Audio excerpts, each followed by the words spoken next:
excavating some Tainung 64 sweet potatoes.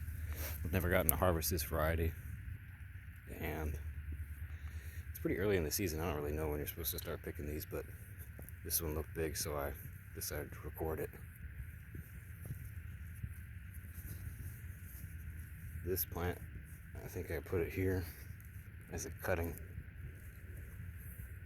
maybe April.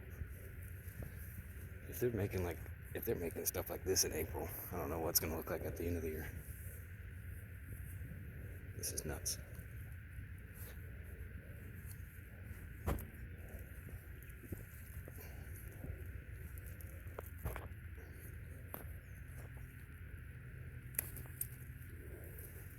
Wow.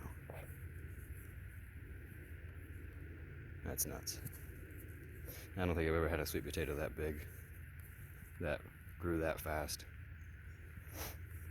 from other varieties. It's July? It's almost August. It's like July 24th or something. Look at the hole that made. And there's probably a couple more in there. And that was off of one plant that doesn't really make that much coverage. Like you see, there's some growth over there. There's some here. There's not a lot of leaf material. So if that is making 3 or 4 of those, then like what is getting made from all of these? And I have some starting up front. Oh, come look at these.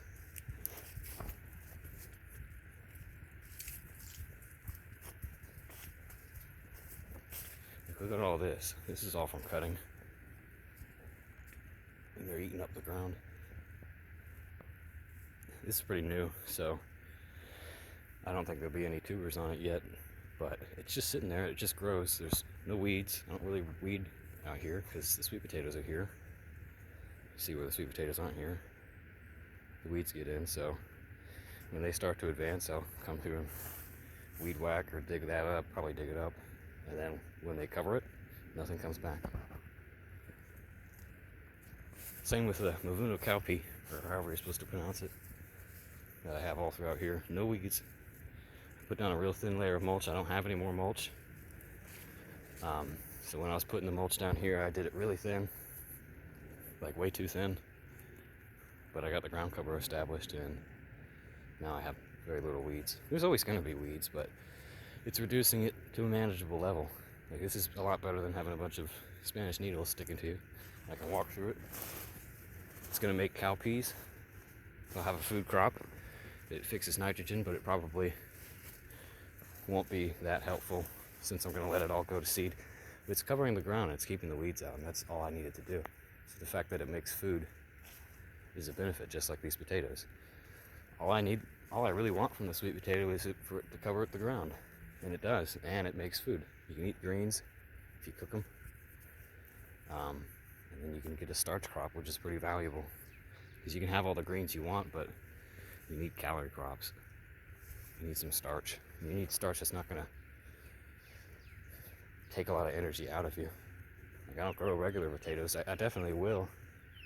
I want to give them a try next year. I've had good luck in the past. But I want to get good varieties. I have to find and select good varieties. Look at all these cowpeas.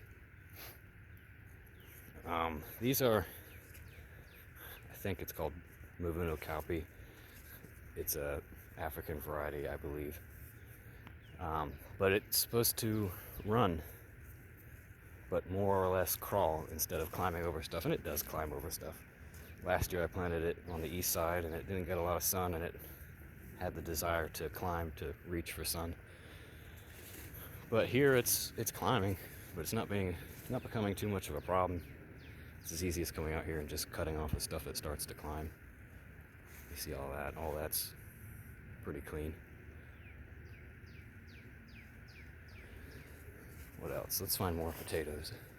This is how I start the potatoes. See if I can find one that needs to be cut. There's a bit of maintenance involved in getting them to be a good ground cover, because if you let them, they seem to just run like this.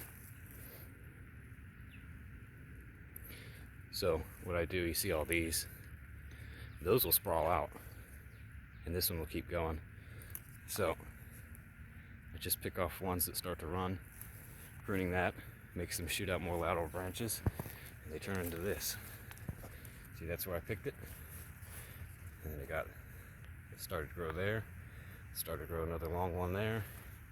Got that one. And now it covers this area instead of that small area. Where's my potato? And I've run out of mulch past this section. So the last bit of area that I got to mulch this year was this line. That's it. So everything past here, I'm using debris or chop and drop or whatever I can to cover the ground. Amaranth seedlings that I had a bunch of seed for that got eaten by the worms because I didn't spray for BT. I should probably show you how to plant that. Use clippers, but it doesn't matter. Pick off all these leaves. Do it when it's nice and overcast and raining, and you'll have good luck. You can pick off as few or as many as you want. I usually like to leave it like that, and then find somewhere to plant it.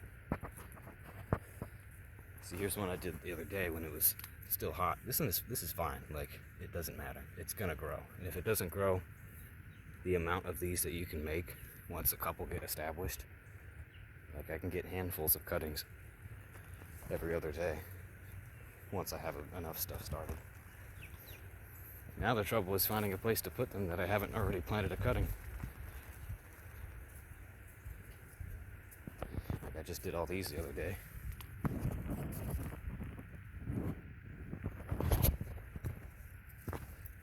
I didn't hand water them. I just took a shovel, stabbed it in the ground, moved the soil back a little bit, and shimmied this cutting in. But if you don't have that, you can basically just vary it long ways. I think that's probably a better way. You get more nodes in the ground. That's all I do. You can water it if you want more success, but at this point for me, I have plenty of cuttings, like all of these.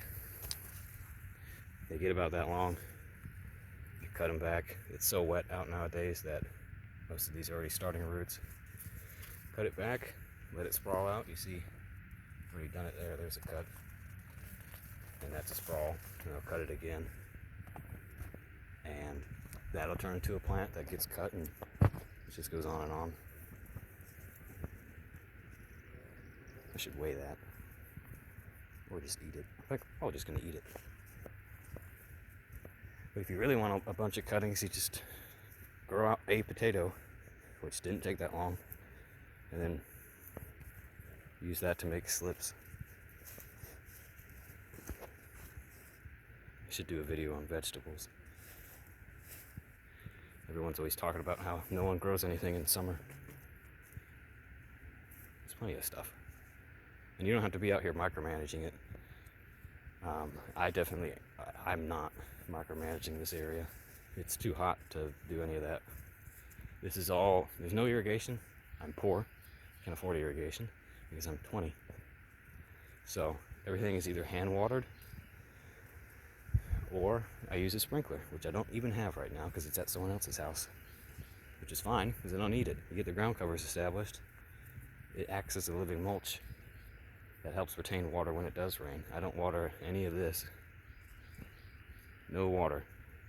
This is all established. My roselle, it's like 5.5 feet now, probably 6. Let's go stand in there. I don't water this.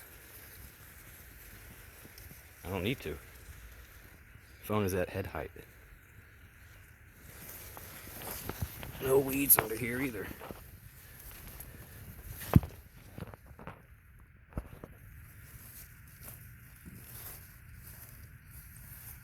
And I don't have any special dirt.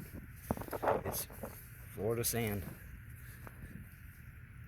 It's a little bit better than Florida sand, because that's all the organic matter. You can see how thin of a layer of mulch I have.